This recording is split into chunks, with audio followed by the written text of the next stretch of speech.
May isang tanong ako para sa'yo. Paano kung sabihin ko sa'yo na ngayon ay meron ng isang legal na paraan para sa ating mga Pilipino kung saan magagawa mong kumita ng extra income gamit ang internet kahit nasa bahay ka lang? Interesado ka bang malaman kung paano to? Kung oo ang sagot mo, ituturo ko sa iyo ng maigi paano ka kikita ng extra income gamit ang internet tulad ko at ng mga kaibigan ko kahit nandyan ka lang sa bahay mo o kahit nasa internet shop ka lang. Bago ang lahat, may gusto muna akong ikwento sa iyo. Sigurado ngayon mo palang ito maririnig. 8 months ago, bandang 3:30 ng hapon, dalawang magkaibigan ang sabay na gumawa ng sarili nilang Facebook account. Ito ay sila Paul at si Eric. Bukod dito, madami pang pareho sa dalawang magkaibigan na to. Pareho sila ng eskwelahang pinanggalingan, pareho sila ng kurso natapos, pareho silang pamilyado na. Pareho silang empleyado nagtatrabaho ng walang oras araw-araw, parehong nakikipagsiksikan sa MRT pagpapasok ng trabaho, parehong sumasahod kada kinsenas katapusan, parehong nagbabayad ng mga utang pagkasahod, at pareho din silang gustong makaahon sa hirap ng buhay. Pagkalipas ng ilang buwan, nagka-chat uli sa Facebook ang dalawang magkaibigan. Si Paul ganun pa din. Araw-araw pa din siyang stress sa pagtatrabaho ng walang oras araw-araw. Madalas pa siyang mag-overtime kaya wala na siyang oras sa pamilya niya. Balak niya na ding mag-abroad dahil kulang na kulang ang kinikita niya para sa kanyang pamilya.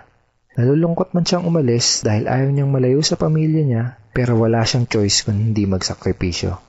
Si Eric naman, kaka-resign lang. Di na daw niya kailangan ng trabaho. Kumikita na kasi siya ng malaki kahit nasa bahay lang siya kasama ang mag-ina niya. Malaki na din daw ang perang naipon niya sa bangko. Gusto mo bang malaman kung anong pinagkaiba nila? Si Paul gumagastos at nag-aaksaya lang ng oras sa tuwing mag-i-internet. Si Eric naman, ginamit niya ang Facebook at internet para kumita at magnegosyo. May tanong uli ako sa'yo.